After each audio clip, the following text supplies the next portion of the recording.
Jesus reaches out to these people. Now, you remember just yesterday we heard in the gospel about how he did the cleansing in the temple. And so that's what the chief priests and scribes and the elders, they're worried and they're wondering and they're saying, what are you doing? Who gave you authority to drive out these people? And so Jesus says, okay, let's see where you're at. Where did John get his authority? From God, or was it human authority?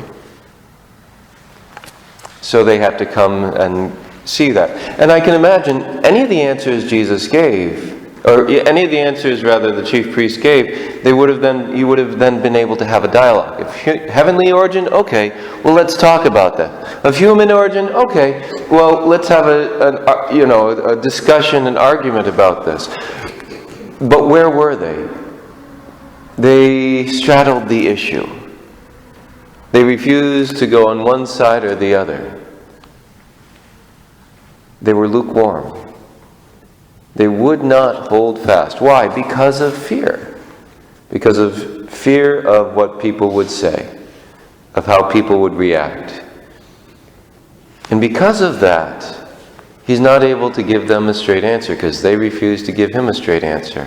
There was nothing that he could do to talk with them about this. I think about however many hundreds of years earlier when Elijah was on Mount Carmel and he called all the people of Israel and the prophets of Baal, the priests of Baal up there, and he said, you got to make a decision.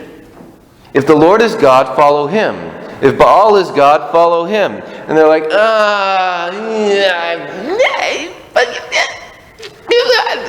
those were technical terms that they used. And they refused. And he says, okay, well, let's have a show of power from Almighty God.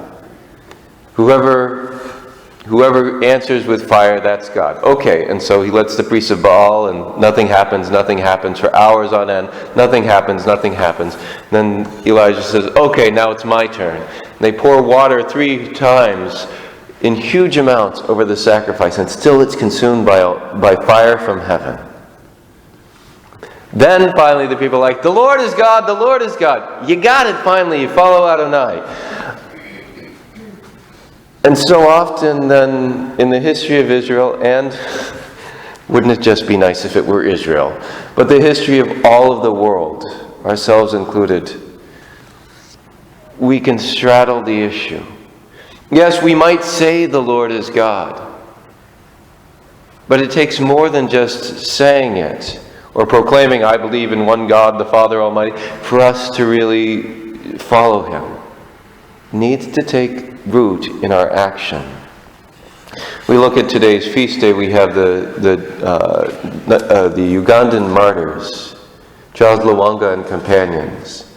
And as you learn more about each of the martyrs, what they had to go through in order to follow Almighty God. And the king basically wanted to have his way with the young boys who were the pages in his court. And Charles Lwanga and some others were basically trying to keep them from the king. And said, no, this is not right. You gotta live chastely. And they're like, and he was like, I want what I want when I want it. I'm the king. I can get it. And unless you give it to me, I'm going to kill you all. And so they all ended up going to martyrdom. I think it said the first of the martyrs was burned alive. But they stood for what they believed. And now we know they're in heaven. So often I find in my life, I don't stand for what I believe. Oh yeah, there are times, and I look real good up here in red, don't I? But when it comes to living it out and saying, no, I've got to follow the Lord. That fear of how are people going to take me? What are people going to think? Will I be able to survive in this culture?